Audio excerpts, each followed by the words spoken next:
Olá, alunos! Que alegria estarmos juntos mais uma vez na nossa segunda aula.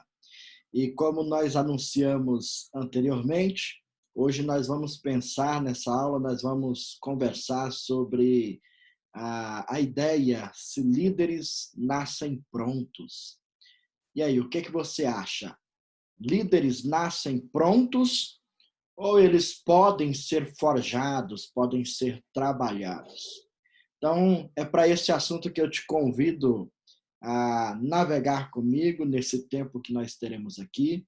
Eu espero ajudar você a ter este assunto mais esclarecido e assim possamos entender um pouco melhor sobre a dinâmica deste ministério para a nossa vida, daquilo que nós temos entendido como uma vocação dada por Deus.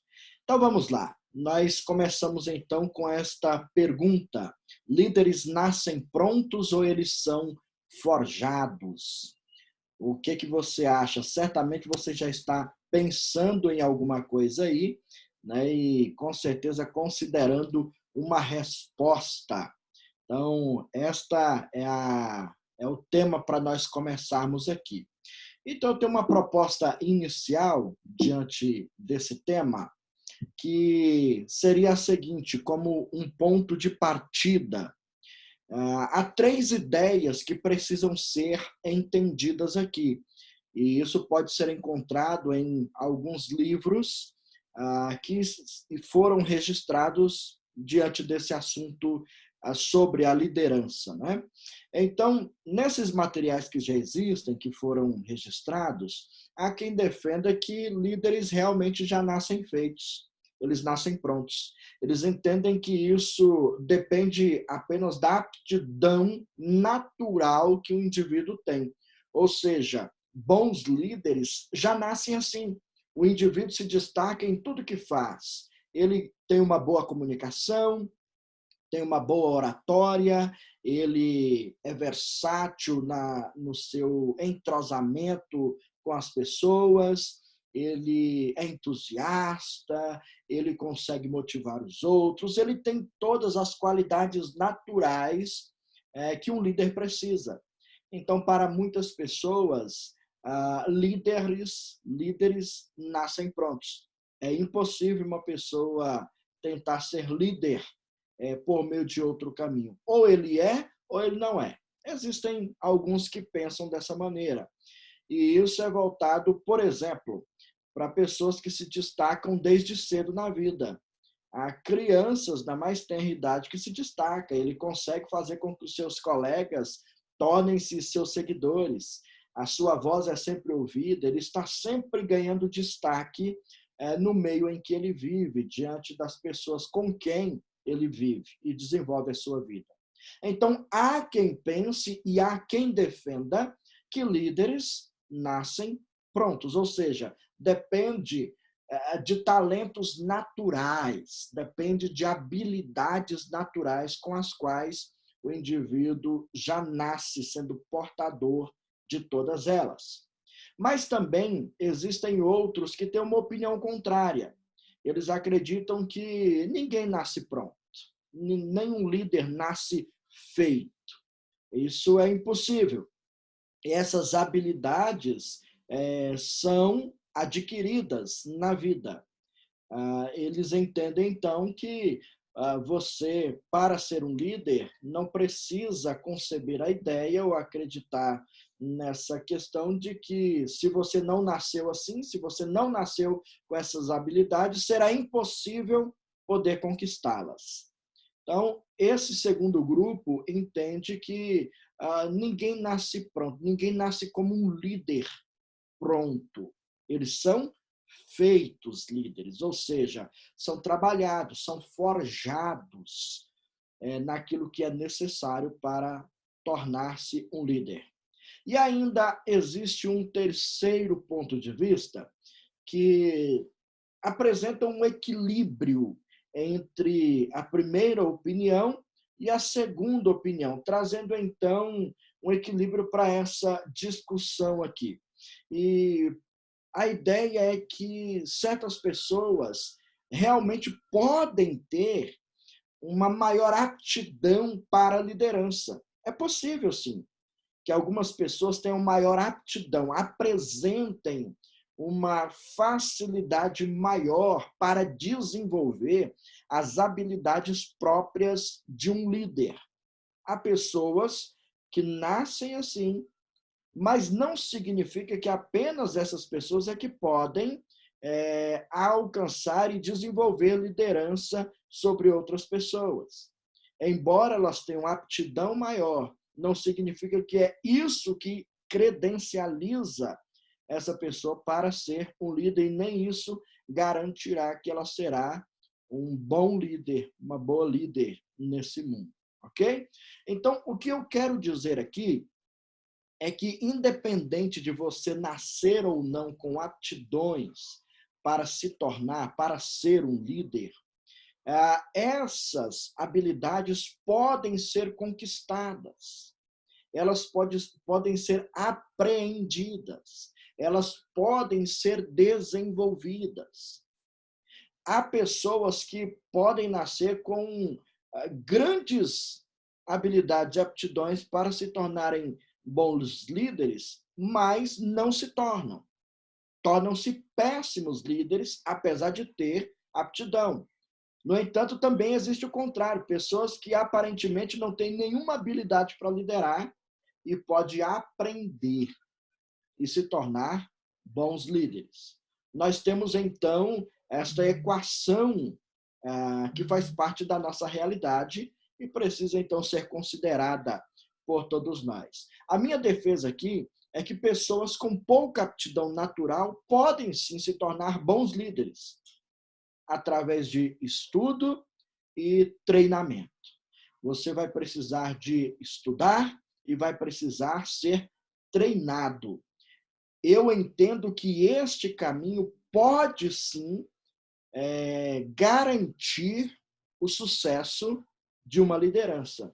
Estudo e treinamento. Dedicação daquele a quem se propõe a liderar. Embora não tenha as aptidões naturais, elas podem ser trabalhadas e aprendidas. Então, é esse o nosso ponto desta noite, esse é o foco que eu quero destacar nesta noite. Essa é a defesa dentro dessa nossa aula que será desenvolvida aqui. Diante desta afirmação, o que fica para o líder é o desafio, ou para aquele que se propõe a liderar, né?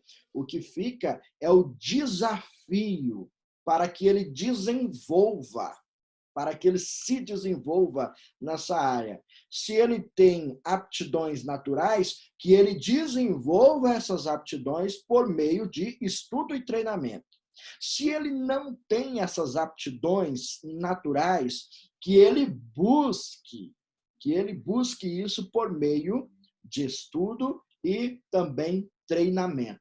Porque somente assim é que o líder vai conseguir oferecer e entregar, realizar o seu melhor para Deus. Ok? Então, nessa guisa introdutória, o que eu me propus aqui foi mostrar para você que líderes não nascem prontos. Embora muitas pessoas possam nascer com aptidões naturais para liderar, isso precisa ser trabalhado, isso precisa ser forjado. E isso acontece tão somente por meio de estudo e treinamento. Isso significa, então, que qualquer pessoa pode se tornar um líder. Qualquer pessoa que se proponha a liderar, ela pode liderar com excelência, desde que se enquadre dentro deste perfil que nós temos apresentado aqui. Tá ok? Então, adiante, o que nós precisamos entender agora? Uma vez que consideramos que líderes não nascem prontos, eles precisam desenvolver certas habilidades, eles precisam se desenvolver nessa missão. Então, considerando isso, nós precisamos agora estabelecer um caminho, o caminho para que o caráter de uma liderança cristã seja fundamentada na maneira de ser e de viver do líder. Nós precisamos estabelecer este caminho. Para isso, nós precisamos, então, considerar uma filosofia de ministério aqui, seja a filosofia de uma liderança cristã. E eu defini da forma como está apresentada a vocês. Vejam bem, liderança cristã é a influência inspiradora, motivadora e mobilizadora que uma pessoa exerce sobre as outras, por palavras e pelo exemplo, de forma a despertar nelas o desejo intenso e a disposição interior de se tornarem aquilo que elas podem se tornar ou realizar pela graça de Deus. Então, a liderança cristã envolve, isso aqui é como se fosse a nossa filosofia de ministério. Isso aqui é como se fosse o coração daquilo que a gente crê sobre liderança cristã, e é aquilo que nós começamos a defender na primeira aula, estabelecendo uma definição. Liderança cristã tem a ver com a sua maneira, com a maneira como você ensina, como você transmite aquilo que quer, mas também você ensina isso com palavras, mas também ensina com a sua própria vida. Ok? Então, o líder precisa ser também. Não basta apenas falar de algo, ele precisa ser aquilo que ele apresenta também. Isto deve ser uma característica marcante na vida de um líder. E aqui nós temos, então, o que nós podemos pontuar como a nossa filosofia de ministério. Então, nós vamos aprendê-la aqui de uma maneira mais didática, né? Cada uma dessas partes que foram colocadas aí. Então, primeiro, a afirmação diz que a liderança cristã é uma influência inspiradora. Por que isso? Por que é uma influência? Porque ela não pode ser imposta a ninguém.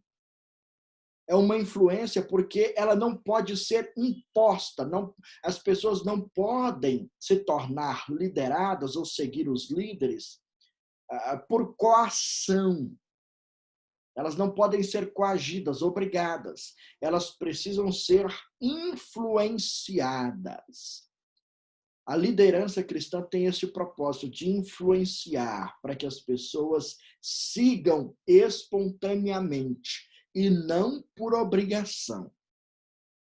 Talvez você conheça pessoas que seguem determinados líderes por medo e se escondem dele quando fazem coisas erradas, porque dizem, se ele vir isso, se ele pelo menos sonhar que eu fiz isso, eu estou perdido. Esse tipo de liderança não é aquele que nós queremos estabelecer aqui. É aquele tipo de influência onde a pessoa olha para o seu líder e tem prazer em segui-lo, ele a inspira. Ao olhar para ele, o liderado tem o desejo de ser como ele, de viver como ele. É influência que nós passamos. Então, as pessoas respondem positivamente e de maneira espontânea, ok?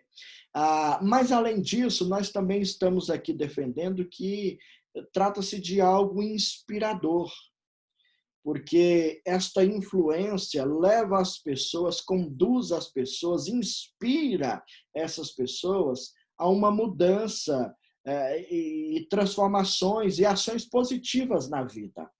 As pessoas não são mais as mesmas, elas não conseguem ser as mesmas diante da influência que recebem. Então, elas são inspiradas a sofrer qualquer tipo de mudança e transformação interior. E, além disso, nós também aprendemos, por meio desta designação aqui apresentada, nessa filosofia de ministério da liderança cristã, que ela também é mobilizadora. Por que é mobilizadora? Porque as pessoas inspiradas são também motivadas a se envolverem. não de qualquer maneira, não superficialmente, mas elas se envolvem intensamente com o propósito que está diante delas para ser realizado. Elas se envolvem com ele de uma maneira intensa e têm prazer em realizar o projeto que é claramente definido. A ideia é que o líder consegue esclarecer a sua visão. Ele transforma essa visão em ação.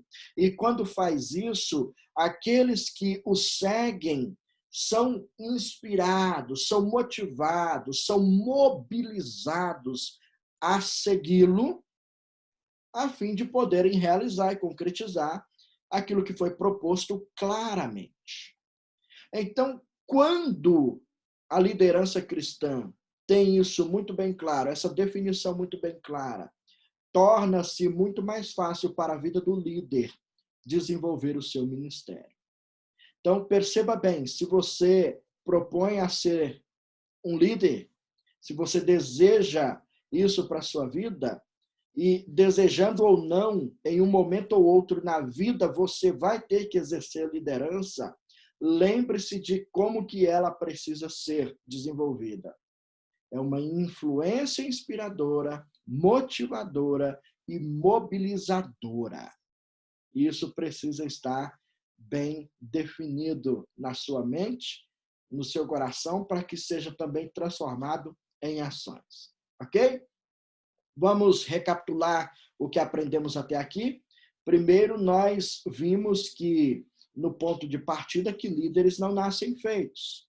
Eles não nascem prontos, eles são trabalhados. E, por conta disso, é necessário que ele empreenda esforço e dedicação, estudando e recebendo treinamento, porque assim ele pode se tornar um bom líder. Ok? Precisa encontrar, então, um equilíbrio dentro das opiniões que foram colocadas. Ele pode até nascer com aptidões naturais, mas se elas não forem desenvolvidas, ele não será um bom líder. Jamais será um bom líder. Ok? E então, na sequência agora, nós vimos esta definição que nós podemos colocar como a nossa filosofia de ministério no que se refere à liderança cristã. Então, trata-se de uma influência inspiradora, motivadora e mobilizadora. Isso precisa ganhar o nosso coração. Pois bem, sigamos então mais um passo aqui, entendendo que os líderes não nascem prontos, então estabelecemos um caminho para que esta liderança, esse caráter da liderança cristã seja forjado na vida do indivíduo. Então, o ponto de partida foi esse, estabelecer essa filosofia ministerial. Nós precisamos agora considerar os perigos que rondam a vida de um líder. E hoje nós iremos até esse ponto. Nós iremos considerar aqui pelo menos 2 perigos que rondam a vida daqueles que se propõem a liderar. Então, como nós estamos estabelecendo esta caminhada, este percurso, se eu não nasci pronto, então eu preciso me esforçar para que eu me torne um bom líder. Eu estabeleço a minha filosofia de ministério e, em sequência, eu preciso aprender também sobre os perigos que rondam a minha vida, para que eu não caia nesses erros e eu não tropece nessas pedras. Pois bem, perigos que rondam aí a liderança cristã.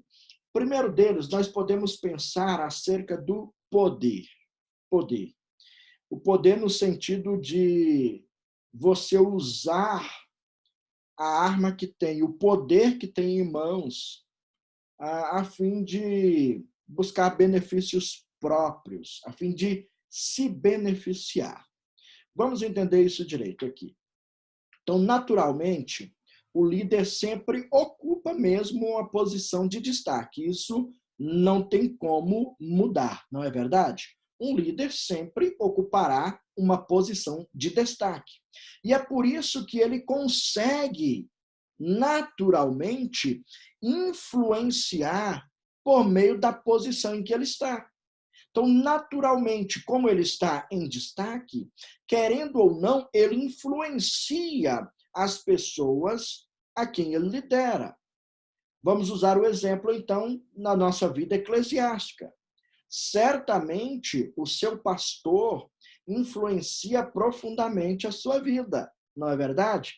Ainda mais se você foi criado na mesma igreja e sob a liderança do mesmo pastor a vida toda, você certamente é e foi e continuará sendo influenciado por ele. Eu espero que positivamente, óbvio.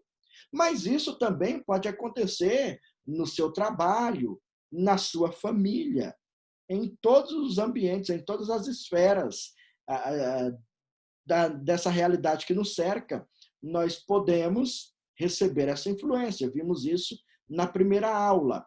Né? E você, se já ocupa uma posição como esta, certamente já considerou que tem influência sobre as outras simplesmente pelo cargo que você ocupa, simplesmente por causa do local em que você está, que é um local de destaque. Pense no seguinte exemplo de como que isso pode se tornar real, mais concreto para todos nós. Talvez você já tenha experimentado a seguinte situação.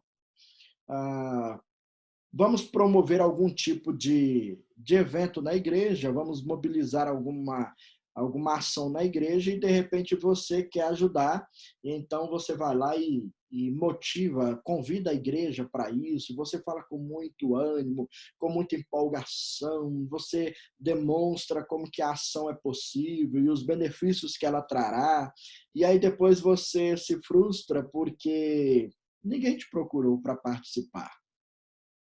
Aí você vai lá e fala isso com o pastor, olha, ninguém me falou, ninguém me procurou, acho que não vai dar certo isso não.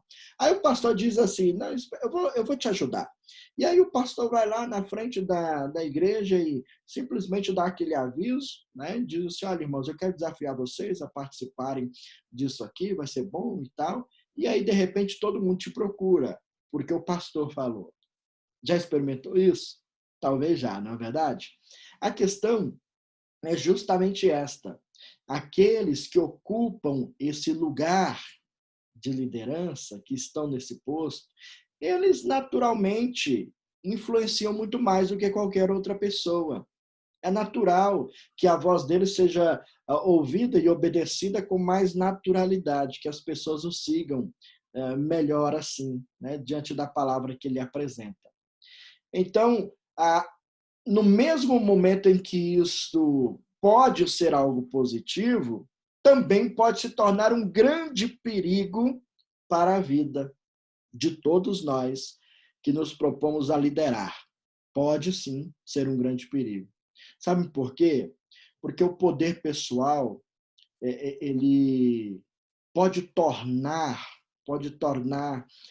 no indivíduo, pode fazer nascer, brotar no coração do indivíduo o desejo de estar sempre manipulando os outros para que façam a sua própria vontade. Esse poder pode se tornar em uma fonte de manipulação. O indivíduo sabe que o tem, sabe que as pessoas o seguem, e então ele usa esse poder para poder manipular. Isso é um grande perigo, porque aí nós vamos querer que tudo seja feito sempre ao nosso modo, sempre do nosso jeito, e nós não aceitaremos mais nenhum tipo de contribuição que venha de fora. Percebe por que eu estou dizendo para você que o poder, ao mesmo tempo em que ele pode ser benéfico, você pode usá-lo para motivar as pessoas a fazerem coisas boas, mas é um perigo quando você pode passar a acreditar que se tornou dono dessas pessoas e então usa o seu poder para influenciá-las a fim de que elas façam apenas a sua vontade. Isso é um grande perigo. E vejam que existe uma pressão para que o homem esteja sempre no centro de todas as coisas. Nesse tempo, nós estamos falando de pós-modernidade. Há uma pressão aqui na nossa geração para que o homem sempre ocupe o centro, para que ele esteja dentro do interesse de todas as pessoas. Há uma pressão para que isso aconteça. E isso não é algo novo na história da humanidade. Isso começou lá no Jardim do Éden. Você se lembra qual foi o conteúdo da tentação para Eva, quando a serpente se aproxima dela e começa a conversar? O que realmente convenceu o casal foi a ideia de que eles seriam como Deus. Ou seja, vocês deixarão de ser liderados e passarão a liderar.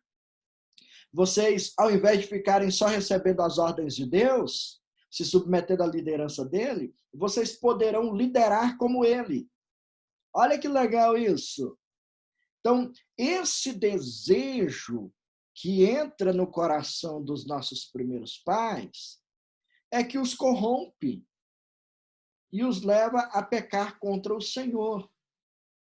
Então, assim como eles sofreram essa pressão naqueles dias para que eles possam ocupar esse lugar de destaque, possam também dominar sobre os outros, sobre tudo, a mesma pressão continua sobre a nossa vida hoje. Você escuta por todos os lados a ideia de que você é poderoso, você consegue isso, você consegue aquilo, você é maior do que pensa, você é dono de si, o seu corpo é só seu mesmo, o seu corpo as suas regras, é você que deve estabelecer a lei para si mesmo. É esse tipo de coisa que nós ouvimos por aí. E nós precisamos nos lembrar que até mesmo nosso Senhor Jesus foi tentado. Com essas mesmas pressões, ele foi tentado. Você se lembra lá daquele momento onde ele estava no deserto, o jejum de Jesus, quando ele foi para o deserto, e aí Satanás foi lá tentá-lo, né? Simboliza a mesma coisa que eu estou tentando levantar aqui para você. Quando Satanás leva ele para um alto monte e diz para ele pular de lá, diz para ele transformar as pedras em pães, o que Satanás está propondo é que Jesus manipule, use o seu poder para poder manipular a ordem da natureza, por exemplo, transforma essas pedras em pães. Ou pule desse monte aqui. Por que ele estava desafiando Jesus a fazer isso? Porque se Jesus transformasse pedras em pães, o que ele podia por meio do seu poder, qual a finalidade disso? Era benefício próprio, era satisfazer a sua própria vontade. Se ele pulasse e ordenasse, falasse com Deus, Deus Pai seria coagido, digamos assim, a intervir naquela situação e agir em benefício de Jesus. Então, o que Satanás está fazendo é jogar o mesmo laço com que ele laçou lá no princípio os nossos primeiros pais, o Adão e a Eva. É a mesma coisa. Lute pelos benefícios próprios, lute para que você seja, de fato, alguém que esteja no centro de todas as coisas. Então, lidar com esse poder que nós temos, entendendo que ele nos foi dado por Deus e deve ser bem administrado, é um desafio para a boa liderança. Lembre-se, você tem poder, mas esse poder precisa ser usado de uma maneira bem equilibrada. Você não usa o poder para liderar. Lembram-se da primeira aula? Você não usa o poder para liderar. Você tem que usar o poder para servir. Tá bom? Então, esse é um perigo que ronda a vida daqueles que se propõem a liderar. Um segundo perigo que ronda a vida daqueles que têm esse propósito na vida é o ego. A ideia de buscar glória para si mesmo. Esta é a ideia. Quero contar uma historinha bem objetiva para vocês. Uma pessoa, um palestrante muito famoso, ele foi convidado uma vez para ir falar dentro de uma instituição muito bem conceituada. E no convite estava assim, olha, nós queremos muito te ouvir, porque as pessoas que estão aqui conosco falam sempre de você, é o nosso sonho ter você aqui conosco, e florearam muito o convite, né? De maneira que essa pessoa deu um jeito lá na sua agenda e aceitou o convite e foi. E quando ele chegou lá, né, chegou alguns minutos antes no local e então foi para o local de inscrições lá, deram para ele um crachá, entregaram para ele a pastinha ali e tudo mais. Ninguém percebeu, ninguém notou a presença dele, não. E aí, para piorar ainda a situação, quando faltavam mais ou menos uns 5 minutos para iniciar a palestra, falaram lá no microfone, falaram assim, ô, fulano de tal, já está por aí? Já chegou aqui? E ele lá no meio, né, todo sem graça, se identifica e vai. O fato é que ele teve que lutar muito, ele narrando isso depois, né, ele ficou com muita raiva, ficou com muita ira, porque no convite falaram uma coisa para ele, colocaram ele lá nas nuvens, acima das nuvens. Hein? Ele usou essas expressões. Lá no convite me colocam acima das nuvens, mas aqui pessoalmente me colocam abaixo das nuvens. E ele teve muita dificuldade para administrar isso enquanto ministrava a sua palestra. O fato que eu quero pontuar aqui é que muitas vezes os líderes andam em busca de glória para si. Se eles não são reconhecidos, eles ficam bravos, irados. Se não são enxergados, ficam tristes e amargurados. Porque existem líderes que estão querendo apenas serem vistos, querem glória para si. E não é este o propósito de uma liderança cristã. Nós não buscamos glória para nós mesmos, nós não servimos com a intenção de sermos reconhecidos. Nós não queremos que bandeiras se levantem com o nosso nome. Não é em busca disso que estamos. Precisamos imitar o nosso Senhor Jesus nesse aspecto. Precisamos imitá-lo. Jesus nunca pareceu aborrecido quando ele não era reconhecido pelas pessoas. Aliás, geralmente ele evitava isso, né? Não é verdade? Ele evitava a publicidade, ele evitava o reconhecimento. Ele, se fosse no nosso tempo, talvez ele iria evitar muito ganhar likes lá no Facebook, no Instagram. Ele não estava à procura de nada disso. Tanto é que, em uma ocasião, nós podemos ver isso em vários momentos no Novo Testamento, né?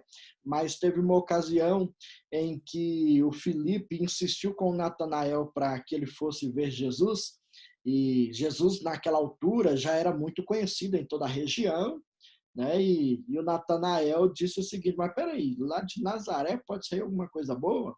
Ou seja, o Filipe não tinha muita noção desse Jesus, de quem ele era, né? E quando Jesus se encontra com Natanael, ele não tira a satisfação com Natanael, ele sabia de tudo aquilo.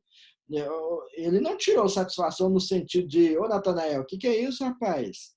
Eu sou tão conhecido por aqui e você não sabe nada de mim? Que desconsideração é essa para comigo? Jesus não fez isso, porque ele não estava em busca desse tipo de reconhecimento. Ele não queria isso. Foi por isso que Natanael não foi censurado em momento algum. Momento algum. E em uma certa altura daquele encontro, daquele diálogo que foi estabelecido entre eles, o que nós vemos é o Natanael proclamar, né?